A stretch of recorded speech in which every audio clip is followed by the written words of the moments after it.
BJP MP Etela Rajender మాట్లాడుతున్నారు, live లో చూద్దాం.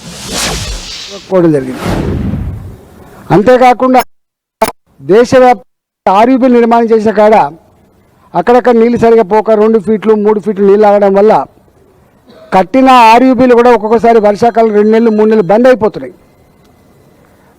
దాని మీద మేము స్టడీ చేసి వారికి ఇచ్చినప్పుడు వారు వెంటనే స్పందించి నిజమే ఇది దేశవ్యాప్తంగా సమస్య ఉంది, దేశవ్యాప్తంగా కూడా ఈ సమస్య పరిష్కారం చేస్తానని చెప్పిండు. అట్లనే ఇక్కడ గతంలో కేసీఆర్ చాలా అహంకారపూరితంగా మీరేందా నాకు ఇచ్చేది ఇండ్లు నేను కట్టుకోనా నాది డబుల్ బెడ్రూమ్ అని చెప్పి 5,04,000 రూపాయలు 5,05,000 రూపాయలు రూరల్ ఏరియాకి 7 లక్షల దాకా అర్బన్ ఏరియాకి ఇచ్చి ఇల్లు నిర్మాణం చేసుకున్నామని చెప్పిండు. అంటే కేసీఆర్ గారు 2016 తర్వాత ఎక్కడ కూడా ₹1 కేంద్ర ప్రభుత్వం ఇస్తానని కూడా డబ్బులు తెచ్చుకోలేము. ఈ ప్రభుత్వం రేవంత్ రెడ్డి గారి సర్కార్ కోరుతుంది కానీ దానికి సంబంధించిన ఫార్మేట్ కానీ ఇక్కడ ఒక ఇందిరమ్మ కమిటీలను ఇచ్చిన ఇళ్ళ కోసం అంటే ఇందిరమ్మ కమిటీలే సెలక్షన్ చేస్తారట, అలకేట్ చేస్తారట, ఇందిరమ్మ బొమ్మనే వేస్తారట తప్ప పైసలు కేంద్రానికి కావాలి. రూరల్ ఏరియాలో 1,25,000 రూపాయలు, అర్బన్ ఏరియాలో 1,75,000 రూపాయలు కావాలి. కానీ వారు మాత్రం వాళ్ళ పేరే పెడతా అని చెప్తే మేము అన్నాం పేరు ఎవరిదైనా పెట్టుకోలేండి సార్, కానీ తెలంగాణకు మాత్రం పేదవాళ్ళకి ఇల్లు కావాలని చెప్పడం జరిగింది. ఇట్లా రూరల్ డెవలప్మెంట్ మినిస్ట్రీ కావచ్చు, అర్బన్ డెవలప్మెంట్ మినిస్ట్రీ కావచ్చు, రైల్వే మినిస్ట్రీ కావచ్చు, నేషనల్ హైవేస్ కావచ్చు, అదేవిధంగా సెంట్రల్ రోడ్ ఫండ్ రోడ్స్ కావచ్చు, ఇవన్నిటి మీద కూడా మేము మాట్లాడాం. ఇక్కడ బాధ అనిపించే అంశం ఏంటంటే ఒకవైపేమో కేంద్ర ప్రభుత్వ పరంగా ప్రతి నెలకు 2 సార్లు 3 సార్లు ముఖ్యమంత్రి గారు పోతున్నారు, మమ్మల్ని కూడా రిక్వెస్ట్ చేస్తున్నాడు, మేము కేంద్ర ప్రభుత్వ సాయం కోరుతున్నాం. కానీ సొమ్మొకరిది సోక్కొకరిది అన్నట్టుగా ఇక్కడ మాత్రం రేవంత్ రెడ్డి సర్కార్ అన్నీ మేమే చేస్తున్నాం, కాంగ్రెస్ పార్టీ చేస్తుంది, ఇందిరమ్మ స్కీమ్లు అని పేరు పెడుతున్నాడు. దాంట్లో ఒకటి నేషనల్ ఫుడ్ సెక్యూరిటీ యాక్ట్ మీకు తెలుసు. అదేవిధంగా బియ్యం సమస్య కూడా నేను కూడా ఆ డిపార్ట్మెంట్లో పనిచేసిన కాబట్టి నాకు ఐడియా ఉంది కాబట్టి చెప్తున్నా. కేంద్ర ప్రభుత్వం యొక్క క్రైటీరియా బిలో పావర్టీ లైన్ వేరు, రాష్ట్ర ప్రభుత్వ క్రైటీరియా వేరు. అయినప్పటికీ కూడా ఈ రాష్ట్రంలో కేంద్ర ప్రభుత్వం 56.9 లక్షల మందికి అంటే దాదాపు 57 లక్షల మంది కార్డులకి బియ్యం ఇస్తుంది. అంటే దాదాపు 1,91,00,000 మందికి ఇస్తుంది. రైస్ క్వాంటిటీ వచ్చేసి 9,55,000 మెట్రిక్ టన్నులు కేంద్ర ప్రభుత్వం ఇచ్చేటువంటిది. స్టేట్ గవర్నమెంట్ ఇచ్చేది కేవలం 49.4 లక్షల మెట్రిక్ టన్నులు మాత్రమే.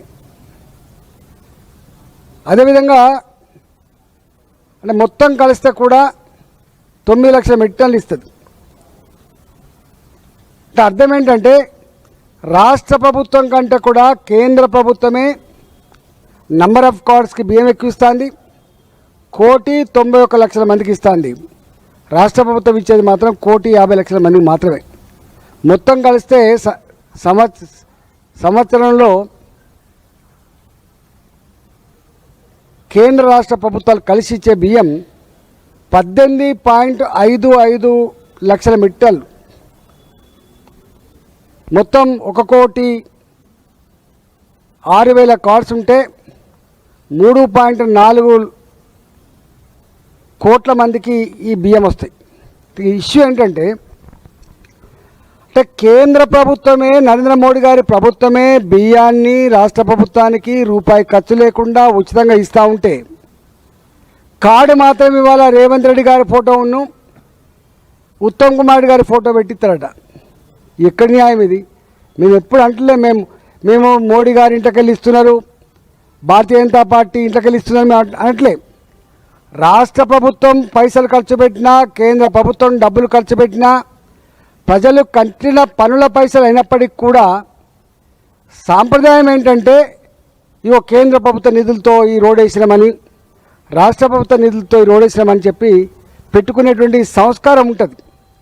కానీ ఇక్కడ రేవంత్ రెడ్డి ప్రభుత్వం మాత్రం మోడీ గారి ఫోటో లేకుండా, ఫుడ్ మినిస్టర్ అయినటువంటి ప్రహ్లాద్ జోషి గారి పేరు లేకుండా, తాత జాగీర్ లాగా ఇవాళ స్మార్ట్ కార్డు ఇస్తామని చెప్పి ఇప్పటికే 600 కోట్ల రూపాయలు ఈ కార్డ్స్ కోసం ఖర్చు పెట్టామని చెప్పి లెక్కలు చెప్పి ఇవాళ కార్డు జారీ చేసే ప్రయత్నం చేస్తున్నారు.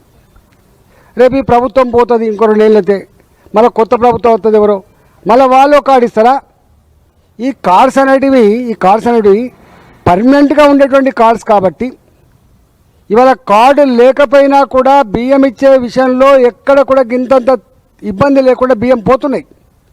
కానీ కార్డు ఉండాల్సిన అక్కడ ఉన్నది. దాంట్లో భారత ప్రభుత్వ సహకారంతో, రాష్ట్ర ప్రభుత్వ సహకారంతో అమలవుతున్నటువంటి ఈ బియ్యం స్కీమ్ అని చెప్పి రాసి కార్డు ఇస్తే పర్మనెంట్గా ఉండే ఆస్కారం ఉంటుంది. ఇవాళ జరిగే నష్టం ఏమవుతుంది? ఒకవైపేమో సాయం చేస్తున్న మోడీ గారి ఫోటో కానీ, ప్రహ్లాద్ జోషి గారి ఫోటో కానీ, కేంద్ర ప్రభుత్వం యొక్క మాట కానీ లేకుండా నీ ఫోటో పెట్టుకొని, నీ మంత్రి గారి ఫోటో పెట్టుకొని, నీ రాష్ట్ర ప్రభుత్వం ఇచ్చినట్టుగా చేసుకొని ఇవాళ రేపు మళ్ళీ నీ ప్రభుత్వం మారిపోతే మళ్ళీ ఒక కార్డు ఇచ్చి మళ్ళీ 100 కోట్ల రూపాయలు ఖర్చు పెట్టేటువంటి పద్ధతి ఎందుకు అని చెప్పి నేను డిమాండ్ చేస్తున్నా. ఈ కార్డు కొట్టించే ముందు నేను చెప్పినట్టుగా కేంద్ర రాష్ట్ర ప్రభుత్వాలు ఇస్తున్నట్టుగా మీరు ఫోటోలు లేకుండా ముద్రించిస్తే పర్మనెంట్గా ఉండేటువంటి ఆస్కారం ఉందని చెప్పి మేము డిమాండ్ చేస్తున్నాం. ఇవాళ నేను మల్కాజిగిరి పార్లమెంట్ సభ్యుని, నా దగ్గర కొన్ని 100 మంది ఈ మధ్యకాలంలో ఇంటికి వస్తున్నారు. వచ్చి అంటున్న మాట ఏంటంటే, మాది నైబర్హుడ్ గేటెడ్ కమ్యూనిటీ, మాది యాంథమ్ గేటెడ్ కమ్యూనిటీ, మాది ఈ కాలనీ, మాది ఆ కాలనీ, మాది ఈ అపార్ట్మెంటు, మా అది ఆ అపార్ట్మెంట్ అని చెప్పి 20 ఏళ్ళ క్రితం 30 ఏళ్ళ క్రితం ఏ అపార్ట్మెంట్ అయితే కట్టుకున్నారో, ఏ గేటెడ్ కమ్యూనిటీ కట్టుకొని ఇళ్లలో ఉంటున్నారో, ఏ కాలనీలు అయితే వెలిసినాయో అన్ని పర్మిషన్లతో కట్టుకొని లోన్లు కూడా తెచ్చుకొని ఉన్నాయి. ఇవాళ 22A కింద పెడుతున్నారు. ఇది ఎంత దుర్మార్గమైన ప్రభుత్వం అంటే, రేవంత్ రెడ్డికి ప్రభుత్వ పరమైన పాలనాపరమైన అనుభవం లేకపోవచ్చు, కానీ భూములలో మాత్రం రీసెర్చ్ స్కాలర్ అని చెప్పి అలా ప్రూవ్ అవుతూ ఉంది. తెలంగాణ యావత్ ప్రజానికానికి ఆ మాటల గాడితోటి మోసపోయి ఉన్నారని చెప్పి అలా మదన పడుతూ ఉన్నారు. కానీ ఎన్ని రకాల ఇబ్బందులు పెడుతున్నారో ఇవాళ తల్లిపోతూ ఉంది. ఎంత బాధ అనిపించే అంశం అంటే, ఆనాడు కేసీఆర్ గారు 13 కాలాలను రద్దు చేసి ధరణి అనేటువంటి పోర్టల్ తెచ్చి పేదల భూములన్నీ కూడా అడ్రస్ లేకుండా చేస్తే, అసైన్మెంట్ భూములు కావచ్చు, అదేవిధంగా దేవాలయ భూములు కావచ్చు, ప్రజలు పోరాటం ద్వారా సాధించుకున్న భూములు కావచ్చు, ఎట్టి చేస్తే వచ్చిన ఎట్టి భూములు కావచ్చు, మాన్యాలు కావచ్చు, రకరకాల పద్ధతుల్లో ఎవరైతే 40 ఏళ్ళుగా 50 ఏళ్ళుగా ఆ భూములు దున్నుకుంటా ఉన్నారో అలాంటి భూములన్నీ కూడా వాళ్ళ పేరు లేకుండా పోయినాయని చెప్పి తలడిల్లారు. ఆనాడు రేవంత్ రెడ్డి ప్రభుత్వం ఇదొక పెద్ద ఎజెండాలాగా చెప్పి, మేము రాగానే ధరణిని తీసుకుపోయి బంగాళాఖాతంలో వేస్తాం, ధరణిలో అక్రమాలకు పాల్పడేటువంటి ఆఫీసర్లు వెళ్తున్నారో, కొంతమంది కలెక్టర్లు ఆనాడు ఇద్దరే ఉండే, ఒక ఆయన హరీష్ అయినా, ఒక ఆయన అమయ్ కుమార్ అని చెప్పి, వాళ్ళ మీద చట్టపరమైన చర్యలు తీసుకుంటాం, ఇవన్నీ కూడా రెక్టిఫై చేస్తానటువంటి రేవంత్ రెడ్డి ఇవాళ అవి తీసేయకపోగా, ధరణిలో జరిగినటువంటి మిస్టేక్స్ అన్ని కూడా రెక్టిఫై చేయకపోగా మరిన్ని వేల ఎకరాల భూముల్ని 22A కింద పెట్టి, నా భూమినే నేను వాళ్ళ ఆఫీస్కి పోయి ఇది నా భూమి అని చెప్పి ప్రూవ్ చేసుకునేటువంటి దౌర్భాగ్య పరిస్థితి తెచ్చి ఇవాళ బ్రోకర్లంతా కూడా మొత్తం రెవెన్యూ అధికారులు, రిజిస్ట్రేషన్ డిపార్ట్మెంట్ ఉన్నటువంటి వాళ్ళు, బ్రోకర్లు కలిసి ప్రజలు 100 కోట్ల రూపాయలు కొల్లగొడుతూ ఉన్నారు. ఇవాళ వీళ్ళు అనుకుంటే ఇవాళ నా సబ్జెక్ట్ అది కాదు, కానీ మొత్తం ఇవాళ ఒక ధర్నాకు పోతున్నా నేను. బొమ్మరాజపేట ఊర్లో 1969లో కొనుక్కున్న భూములని ఎట్లెట్లా బ్రోకర్లు రెవెన్యూ అధికారులు కుమ్ముక్కై వాళ్ళ కళ్ళలో మట్టి కొట్టిండ్రో ఇవాళ ధర్నా ఉంది శామీర్పేట ఎంఆర్ఓ ఆఫీస్ ముందు. అక్కడ మాట్లాడతా ఇది నిత్యం జరుగుతున్న పని. వీళ్ళు అనుకుంటాను కళ్ళు మూసుకొని పిల్లి పాలు తాగినట్టుగా భావిస్తూ ఉన్నారు. అన్నిటికీ ఇప్పటికే మా ఫ్లోర్ లీడర్ మహేష్ రెడ్డి గారు కొన్ని మాట్లాడిండు, అదేవిధంగా రఘునందన్ గారు మాట్లాడిండు, కొన్ని మా అరవింద్ గారు మాట్లాడిండు. కేంద్ర ప్రభుత్వం ఒకటే చెప్పింది, తెలంగాణలో గింత దుర్మార్గం జరుగుతున్నప్పటికి కూడా భారతీయ జనతా పార్టీగా ఆ ప్రజలకు నాయకత్వం వహించాల్సి ఎక్కరున్నది, ధైర్యం చెప్పాల్సి ఎక్కరున్నది, వీటి మీద కొట్లాడాల్సి ఎక్కరున్నది అని చెప్పి మాకైతే దిశానిర్దేశం చేసిండ్రో దానికి అనుగుణంగా రేపు మా చర్యలు ఉంటాయని చెప్పి తెలియజేస్తూ ఉన్నాం. ఇవాళ మేము చూస్తూ ఉన్నాం, మన భూమి మా భూమిని మేము కన్వర్షన్ కోసం పెట్టుకున్నా, మా భూమి మేము మ్యూటేషన్ కోసం పెట్టుకున్నా, మా అనాదిగా వస్తున్న భూములకు ఓవర్సీలు ఇవ్వాలన్నా కూడా ఇవాళ బ్రోకర్లు 30% 40% ఆ ల్యాండ్ వాల్యూ డబ్బులన్నీ ఇవ్వండి, ల్యాండ్ అన్న మాకు ఇవ్వమని చెప్పేటువంటి దౌర్భాగ్య పరిస్థితి ఎటుపోతున్నది.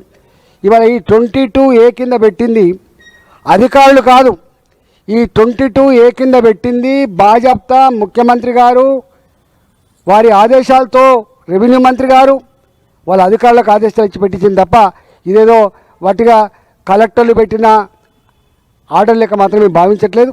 ఇంకా అన్యాయం ఏంటంటే ఆనాటి ప్రభుత్వం రంగారెడ్డి జిల్లా కలెక్టర్ని మేడ్చల్ జిల్లా కలెక్టర్ని గుప్పెట్లో పెట్టుకుంటే ఈనాటి ప్రభుత్వం మాత్రం హైదరాబాద్ చుట్టుపక్కల ఇవాళ ఎక్కడ ఎన్ని కిలోమీటర్ల పరిధిలో అయితే విలువైన భూములు ఉన్నాయో అన్ని కిలోమీటర్ల పరిధిలో ఉన్న కలెక్టర్లకు ఇచ్చిన ఆదేశాలు ఏంటంటే మా ప్రమేయం లేకుండా, అంటే మా మంత్రుల ప్రమేయం లేకుండా, ముఖ్యమంత్రి గారి ప్రమేయం లేకుండా, ఒక్క మాట చెప్పాలంటే ముఖ్యమంత్రి గారి ప్రమేయం లేకుండా, రెవెన్యూ మంత్రి గారి ప్రమేయం లేకుండా ఇవాళ సంగారెడ్డి కలెక్టర్ గారు కానీ, మెదక్ జిల్లా కలెక్టర్ గారు కానీ, భువనగిరి జిల్లా కలెక్టర్ గారు కానీ, సిద్దిపేట జిల్లా కలెక్టర్ గారు కానీ, ఇవాళ మల్కారి జిల్లా కలెక్టర్ కానీ, హైదరాబాద్ జిల్లా కలెక్టర్ కానీ, రంగారెడ్డి జిల్లా కలెక్టర్ కానీ వీళ్ళెవ్వరు కూడా ఇవాళ ఫైళ్ళ మీద సంతకం పెట్టే పరిస్థితి లేదు. ఎంత దుర్మార్గం! ఇవాళ ఇవన్నీ వాళ్ళు అనుకుంటున్నారు, మన వాళ్ళు స్టేట్మెంట్ చూసినా మీరు భయపడకండి, ఇవన్నీ కూడా మీరు రెక్టిఫై చేస్తాం. ఎందుకు పెట్టాలి, ఎందుకు 22A కింద పెట్టాలి, ఎందుకు భయపడదని మీరు స్టేట్మెంట్ ఇవ్వాలి. మీరు అనుకుంటారు నేను 30 ఏళ్ళ నుంచి రాజకీయాల్లో ఉన్నా, కానీ ఇలాంటి బాధ్యతారహితమైనటువంటి ప్రభుత్వాన్ని, ఇంత దుర్మార్గమైన ప్రభుత్వాన్ని, ప్రజల్ని ఇంత వేధించే ప్రభుత్వాన్ని మొట్టమొదటిసారిగా చూస్తూ ఉన్నాం. వీటి మీద తప్పకుండా ఇవన్నీ మేము ఇప్పటికే చాలాసార్లు చెప్పిన, కూకడపల్లిలో ఫినిక్స్ కంపెనీ నా ఎన్నికలప్పుడు 2021లో 2005లో ఆనాటి రాజశేఖర ప్రభుత్వం కొంచెమంత ఏలు పెడితే దాన్ని ఫినిక్స్ కంపెనీ వాడు ఇవాళ కేసీఆర్ ప్రభుత్వంలో వేల కోట్ల రూపాయల విలువైన భూములు ఇలా హానర్ హోమ్స్ పేరిట కడుతున్నారు. మీరు ఇప్పుడు చూడండి, దాని మీద పూర్తి స్థాయిలో వాళ్ళు అనుకుంటున్నారు ఏం చేస్తారు, గిట్నే మాట్లాడతారు.